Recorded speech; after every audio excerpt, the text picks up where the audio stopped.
Chapter 23. A Bookkeeper Named Rockefeller. In 1858, oil was discovered near Titusville, Pennsylvania. When the news got out, people raced for the hills and gullies of western Pennsylvania. Before long, that state was something like California in a gold rush a decade earlier. Trees came down and derricks went up. Oil wells caught fire and black, smelly fumes filled the air. Railroads pushed in, towns sprouted like dandelions, and disappeared just as fast. One day a quiet, unflappable young bookkeeper was sent to this disorganized area to see what was going on. Is the oil business worth investing in? His employers had sent him to find out. No, he told them, and then went on to invest in it himself and to become one of the most successful businessmen the world has ever known. His name was John Davidson Rockefeller. Rockefeller's Scottish Baptist mother encouraged her sons to work. John raised turkeys and saved $50.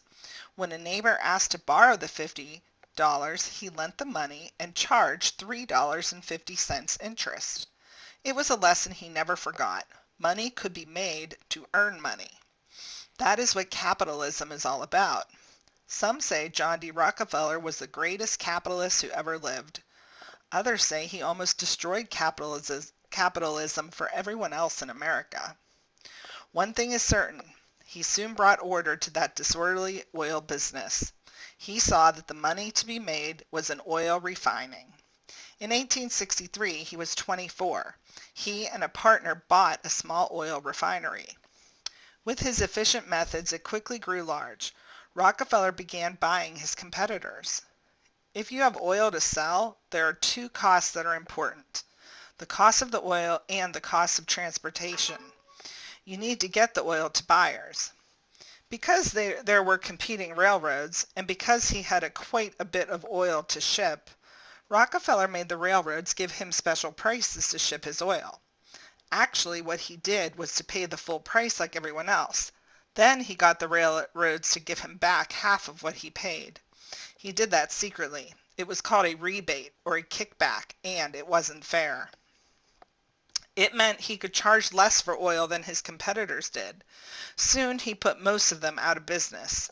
Within 10 years, he controlled the nation's oil industry. The oil business was very lucrative, which means there were big profits to be made. Rockefeller's company, Standard Oil, became spectacularly rich. What seems amazing to us today is that all of this happened before the internal combustion engine, which powers automobiles and the other machines that made oil so important in the 20th century.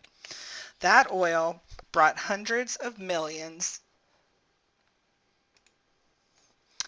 of dollars to Rockefeller, was used mostly to light kerosene lamps in the days before electric light. The more you read about John D. Rockefeller or history in general, the more you will see how hard it is to make judgments. Good and bad have a way of getting mixed together. You can decide for yourself what you think of him. In the 19th century, many people thought Rockefeller was one of the greatest villains of all time. His bookkeeper's mind seemed interested only in money and profits, not in people. When he put others out of business, it didn't seem to bother him at all, as long as it made profits for Standard Oil. That company was called the greatest, wisest, and meanest monopoly known to history. Rockefeller soon had vast interests in many businesses, not just oil, and the less he paid his workers, the more efficient the businesses seemed. When some miners tried to form unions, he shut the mines and actually let workers starve rather than pay fair wages. His strike-breaking troops shot and killed workers and their families in mining towns in Colorado. Rockefeller claimed he didn't know what was going on, but he did. After the turn of the century, laws were passed that helped prevent unfair business practices, but until that happened, tycoons like Rockefeller sometimes behaved as if they were kings. John D. Rockefeller had a quiet, dignified manner, but his company acted like a big, tough bully, beating up anyone who tried to fight it.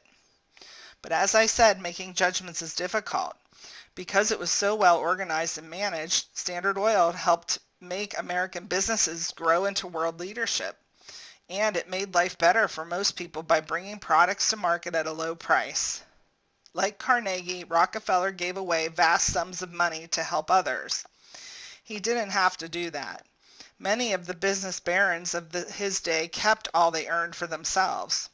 Rockefeller lived until 1937. He was 98 when he died. For the last 40 years of his life, he spent much of his time giving away his money.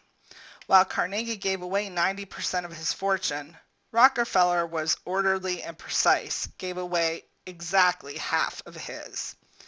Still, it was an immense half, and it created the University of Chicago, the Rockefeller Institute for Medical Research, and a foundation to just give money to worthwhile causes.